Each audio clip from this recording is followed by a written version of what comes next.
Okay, today we're talking about bass drum sizes. Drum companies used to make their kick drums.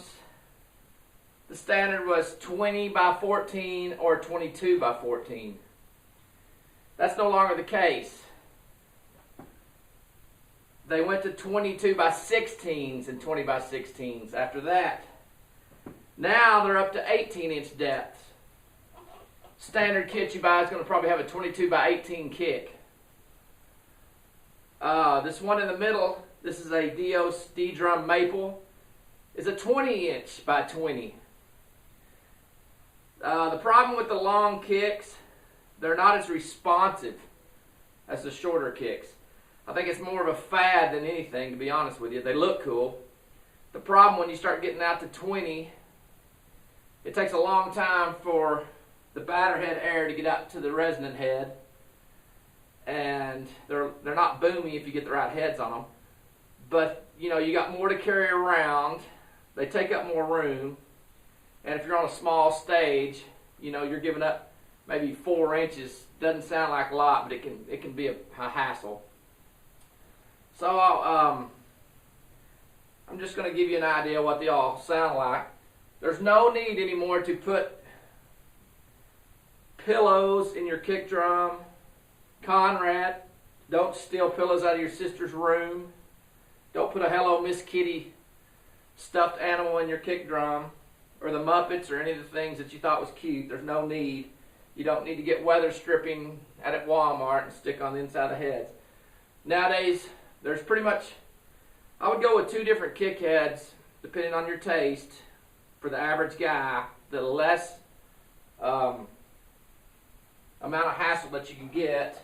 Aquarian makes a Superkick 1 and 2. One is a 1-ply head with a narrow felt muffling ring around it, and the Superkick 2 is a 2-ply. They also make a resonant head called the Regulator. It has pre-cut hole, and it has felt on the inside also, so it's pre-muffled. You don't have to put anything in the kick. You basically put the resonant head on. You tighten it up with your fingers to where it is just pretty much get the wrinkles out of the resonant head, which is the front head. Loose. Just get it where the wrinkles are out when the lights shine on it. The batter heads start out really loose too, and tighten to your however you like it. If you get it too loose, you won't be able to play some of the licks with your bass drum pedal that you can, because it's just no rebound. If you get it too tight, then you'll have it sound like a floor tom. So somewhere between loose and medium is probably good for most people. I'm going to start off with this is a Tama Starclassic 20 by 18. It has a Evans Emad on the batter head and an Evans, I guess they call it an Emad also, that goes resonant head. And this is a 22 by 18 with a felt beater.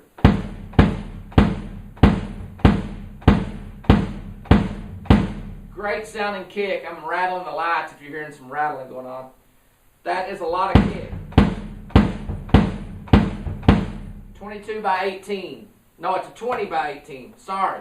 20 by 18.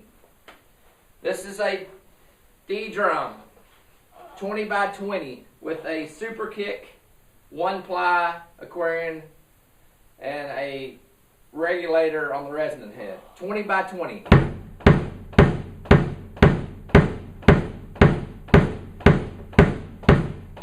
2 inches makes a lot of difference. Here's the 18. Here's the 20.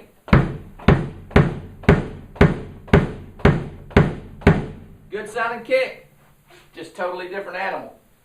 We come down here to the end. 22 by 16.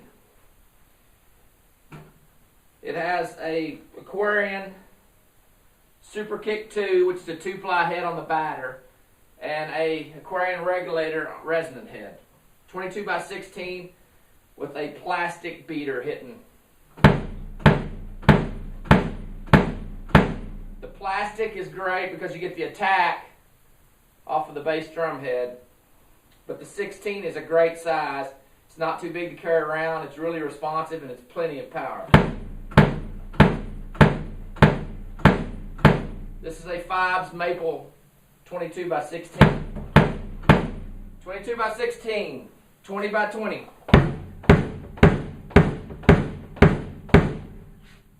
22, no, 20 by 18 again.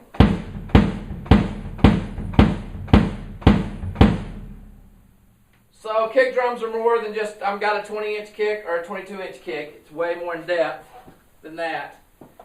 But I say you can't go wrong with Evans Emad, resonant and batter heads, and you can't go wrong with Aquarian Superkicks and Regulators. That way your drums are wide open. You don't have to put any muffling in them. They sound great. Try it. Give the 20-inch kicks a try. Less to carry around, and they sound great. They're really punchy. They're really great for double bass work. You can move around on them pretty fast. Next video I'll talk about all the different techniques used in miking, using sub kicks, triggering. Some guys are using 2 and 3 channels on the board just for their bass drum. So anyway, if you buy a kit that has a 22 by 18, that's great. It'll be pretty good size to carry around, but it'll sound good. But just remember the heads that I talked about, and you won't have to waste time trying to get the right sound. Have a good one.